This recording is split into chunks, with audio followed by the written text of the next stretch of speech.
Good morning दोस्तों। आज हम बात करेंगे एक बहुत ही सीरियस टॉपिक के बारे में। ये टॉपिक है प्लास्टिक। जो प्लास्टिक है इससे बहुत सारी गंभीर समस्याएं पैदा हो रही है। पहले पार्ट में मैं आपको बताऊंगी प्लास्टिक के बारे में, प्लास्टिक क्या है। दूसरे पार्ट में मैं बताऊंगी प्लास्टिक पोल्यूशन कैसे हो गया या प्लास्टिक पोल्यूशन क्या है। और तीसरे पार्ट में मैं आपको बताऊंगी प्लास्टिक पोल्यूशन से जो जीव जंतु है इस अर्थ के ऊपर, बेशक वो जमीन पे हो बेशक वो पानी में हो, वो कैसे अफेक्ट हो रहे हैं। जीव जंतु ही नहीं, अभी प्लास्टिक आपके खून में पहुंच चुका है। और जो गर्भवती महिलाएं होती है उनके खून से प्लास्टिक बच्चे में पहुंच गया, जिसने अभी जन्म भी नहीं लिया हुआ। और ये प्लास्टिक हमारी सेहत के लिए अच्छा नहीं है, इसके बहुत सारे नुकसान है, इससे बहुत सारी बीमारियां पैदा होती है। तो हम इन तीनों टॉपिक को वन बाय वन डिस्कस करेंगे। और पहला है प्लास्टिक। प्लास्टिक एक बहुत बड़ा मॉलिक्यूल होता है और प्लास्टिक दो टाइप की होती है। एक प्लास्टिक होती है नेचुरल और दूसरी प्लास्टिक होती है सिंथेटिक। जो नेचुरल प्लास्टिक है उसमें रबर आता है और सिल्क आता है, लेकिन ये दोनों प्लास्टिक हमारी सेहत के लिए हानिकारक नहीं है। एनवायरनमेंट में उतनी मात्रा में नहीं पाए जाते कि हानिकारक हो जाए। सिंथेटिक प्लास्टिक, जो ये प्लास्टिक है पेट्रोलियम से बनती है। फिर उसके बाद इस प्लास्टिक को डिफरेंट क्वालिटी देने के लिए इसके अंदर बहुत सारे रसायन पदार्थ ऐड किए जाते हैं, जिसको प्लास्टिक एडिटिव्स बोलते हैं। एक होता है इसमें फथैलेट्स, ये प्लास्टिक को हार्ड करने के लिए ऐड किए जाते हैं। फिर दूसरा होता है बिसफॉस्फिनॉल ए, ट्रांसपेरेंट बनाने के लिए, प्लास्टिक को ऐसा बनाने के लिए कि उसके अंदर हमको दिख जाए क्या रखा हुआ है। और तीसरा है पॉलीब्रोमिनेटेड डाइफिनाइल ईथर, इसको ऐड करने से प्लास्टिक जल्दी आग नहीं पकड़ती है। अब जो सिंथेटिक प्लास्टिक है इसको बनाने की क्या जरूरत पड़ी, बाकी जितना भी हमारा कैरिंग तरीके हैं वो सारे डिग्रेड हो जाती है। अगर आप कपड़े का बैग बनाते हो तो ड्यूरेबल नहीं है, तो जल्दी गल जाती है। और प्लास्टिक ऐसा मटेरियल जो सालों साल गलता नहीं है, जमीन में पड़ा रहता है। तो जो सबसे पहली इसकी क्वालिटी है नॉन बायोडिग्रेडेबल है, दूसरा है लॉन्ग लास्टिंग है। फिर प्लास्टिक के अंदर कोई भी चीज़ डालो लीक नहीं होती है और प्लास्टिक गीली नहीं होती है। प्लास्टिक का जो मटेरियल होता है सस्ता होता है। अगर आप कांच का बर्तन खरीदोगे तो महंगा पड़ेगा, प्लास्टिक का बर्तन आपको सस्ता मिलेगा। फिर प्लास्टिक को साफ़ करना आसान है, प्लास्टिक को सुखाना आसान है। फिर प्लास्टिक को जो ट्रांसपेरेंट होती है, आप किचन में कोई आइटम उसके अंदर डाल के रखते हो तो आपको दिख जाता है उसके अंदर क्या रखा हुआ है। और फिर प्लास्टिक जल्दी टूटती नहीं है। कांच का कोई भी बर्तन वो नीचे गिरे टूट जाता है, प्लास्टिक का इतनी जल्दी टूटता नहीं है। तो ये इसके बहुत सारे फायदे हैं, जिसकी वजह से प्लास्टिक आज आपको हर जगह मिलेगी। फर्स्ट कांटेक्ट जैसे आप जन्म लेते हो प्लास्टिक के साथ होता है। जैसे बच्चा पैदा होता है उसका जो कॉर्ड काट के क्लैंप किया जाता है वो प्लास्टिक का होता है। कि निप्पल होती है प्लास्टिक की होती है, मिल्क बॉटल होती है प्लास्टिक की होती है, बच्चे का डायपर होता है प्लास्टिक में लगी होती है, उसमें भी जो बालों में आप कुछ क्लिप लगाते हो उसमें भी प्लास्टिक, जो बच्चा जूते पहनता है उसमें प्लास्टिक। तो हर जगह प्लास्टिक ही प्लास्टिक।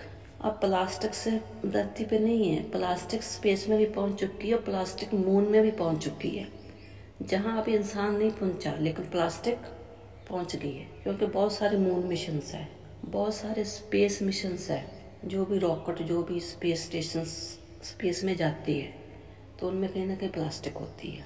और प्लास्टिक आपके किचन में भी प्लास्टिक है, आपके बेडरूम में भी प्लास्टिक है, आपकी फ्रिज में भी प्लास्टिक है, आपकी गाड़ी में भी प्लास्टिक है, आपके कूलर में भी प्लास्टिक है, आपके बाथरूम में भी प्लास्टिक है, आपके घर के पीछे भी प्लास्टिक के ढेर है, आपके घर के आगे भी प्लास्टिक के ढेर है।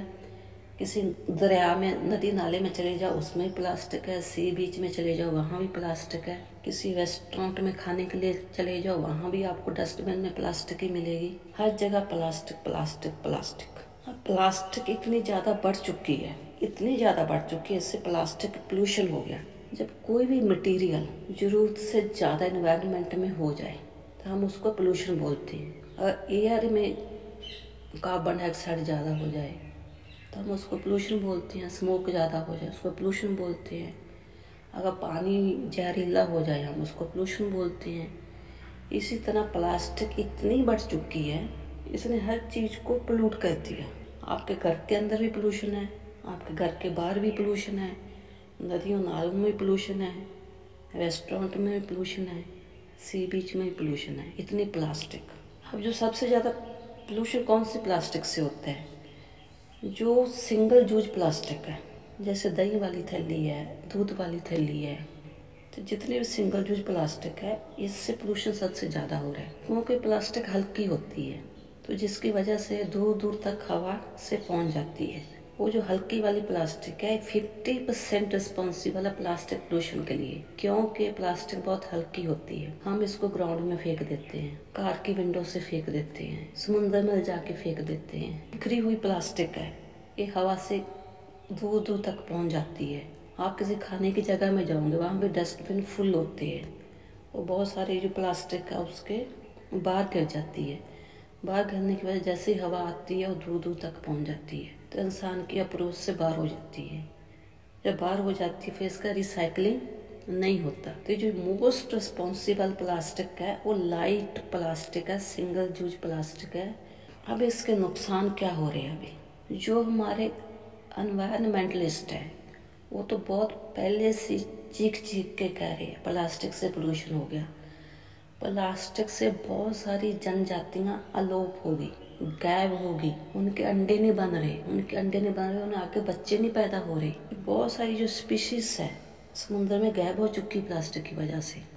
जितने भी कोस्ट लाइन कंट्रीज है वो मैक्सिमम प्लास्टिक को समुद्र में फेंक देते हैं, वो सालों से फेंकते आ रहे हैं, और जिसकी वजह से समुद्र बहुत पहले पोल्यूट हो गया।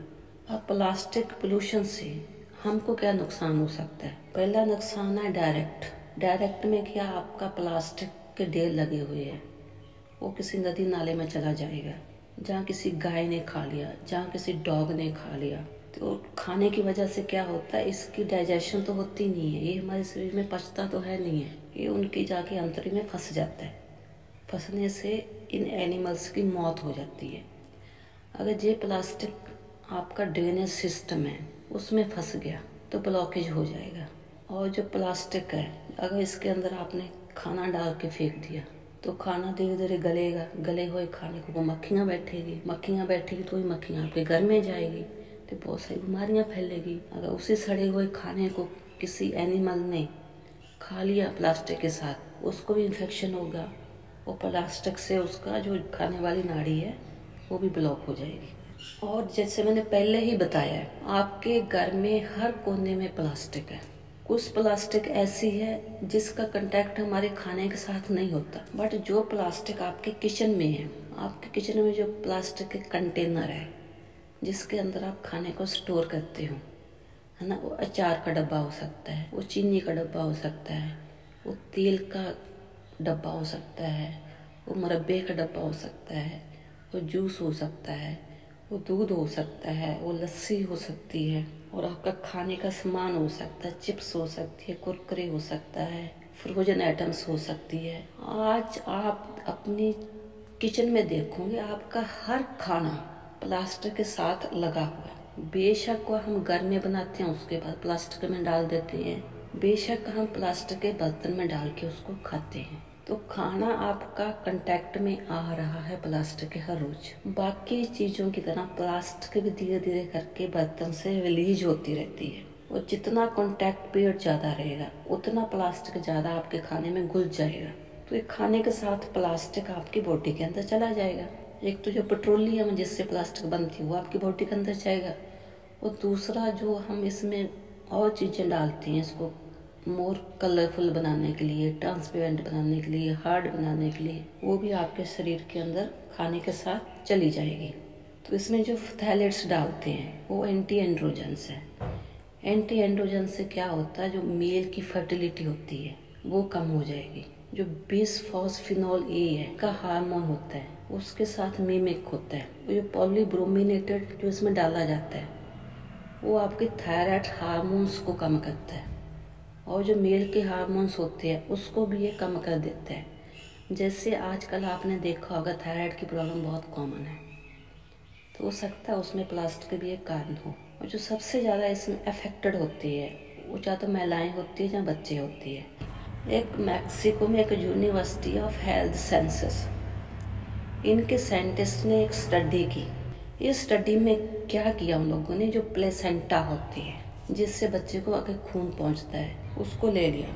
62 प्लेसेंटा से ले, इन 62 प्लेसेंटा को आगे उन लोगों ने मेल्ट किया। फिर उस सोल्यूशन को एक ट्यूब में डाल के सेंट्रीफ्यूग किया। सेंट्रीफ्यूग करने के बाद जब जो प्लास्टिक थी उसमें, वो ट्यूब के बॉटम में इकट्ठी होगी। फिर उस प्लास्टिक को उन लोगों ने लेके देखा भी इसमें कौन सी प्लास्टिक है। 54% प्लास्टिक थी पॉलीएथिलीन। ये प्लास्टिक बैग और बोतल बनाने के काम आती है। और जो दूसरी प्लास्टिक मिली वो पॉलीविनाइल क्लोराइड थी और नाइलॉन थे। मतलब प्लेसेंटा के 1 ग्राम में 6.5 से लेकर 790 माइक्रोग्राम प्लास्टिक मिली। इस प्लास्टिक को माइक्रोप्लास्ट कहती है, क्योंकि जो प्लास्टिक हमको दिख रही है वो मैक्रो है। जो ये प्लास्टिक है वो टूट टूट के इतनी छोटी हो गई है तो हमको आंखों से दिखती नहीं है। इसको कहते हैं माइक्रोप्लास्टिक्स। किसी प्लेसेंटा में 6.5 माइक्रोग्राम मिली, किसी प्लेसेंटा में 79 माइक्रोग्राम मिली पर ग्राम ऑफ प्लेसेंटल टिश्यू। लेकिन ये लेवल अभी कम है, लेकिन आने वाले सालों में ये लेवल धीरे धीरे करके बढ़ता रहेगा, क्योंकि प्लास्टिक हमारे जीवन में कम नहीं हो रही है। Plastic day by day increasing हो रही है। अगर हम प्लास्टिक का प्रोडक्शन आज बंद कर देते हैं, फिर भी प्लास्टिक को ख़त्म होने के लिए सालों साल लग जाएंगे। जो प्लास्टिक आपके पानी में घुल गई, आपके खाने में घुल गई, आपकी मिट्टी में घुल गई है, वो तो अभी निकलेगी नहीं। अगर हम नई प्लास्टिक ऐड नहीं करेंगे तो वो प्लास्टिक धीरे धीरे करके ख़त्म हो जाएगी। सबसे बड़ी चिंता है कि प्लास्टिक का अभी प्रोडक्शन कम नहीं हुआ तो ये प्लास्टिक के लेवल और बढ़ेंगे। जब ये प्लास्टिक प्लेसेंटा में पहुंच गई, वो तो हमने स्टडी नहीं किया ना अभी तक। जो बच्चा पैदा हो रहा है उसके अंदर कितनी प्लास्टिक है। तो जो बहुत सारी बीमारियां आजकल बढ़ रही है तो उसका कारण एक प्लास्टिक भी हो सकता है। बीमारियां है, इन्फ्लेमेटरी बाउल डिजीज है, फिर अंतड़ियाँ का कैंसर है, और जो आदमी में जो शुक्राणु की काउंट कम हो रहा है। हमारे एनवायरनमेंट में अब इतनी प्लास्टिक जमा हो चुकी है जो अभी यूज हो रही है।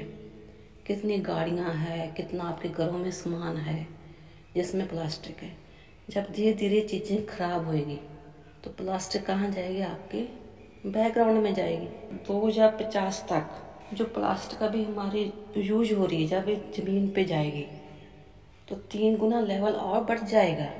अगर आपने बंद नहीं किया फिर तो पता नहीं कितने गुना लेवल इसका बढ़ जाएगा। मेरा इस वीडियो को बनाने का पर्पज सिर्फ इतना था, आप इस प्लास्टिक को आज से धीरे धीरे करके अपने घर से निकालना शुरू कर दीजिए।